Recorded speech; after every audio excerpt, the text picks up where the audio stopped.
A yau wa jama'a barkanku da wannan lokacin. A yau Litinin dai na halarci zaman shari'a wanda aka yi tsakanin Gfresh da matarsa Sadiya Haruna. Wato shari'ar da Sadiya Haruna ta maka Gfresh din a kotu tana neman saki. To kasancewar magana tana kotu babu dama a yi wani doguwar magana a kai. Amma kuma a takaici zan gaya muku abin da ya faru tunda na halarci zaman da aka yi din.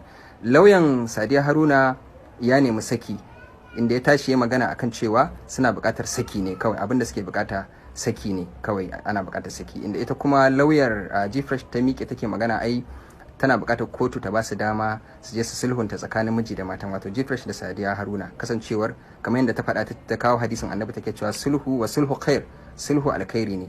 Da haka alƙali daga nan ma ta ƙara, ita lauyan ta ƙara da cewa zawarawa sun yawa a wannan lokacin da babu buƙatar a ce ana ci gaba da tara zawarawa.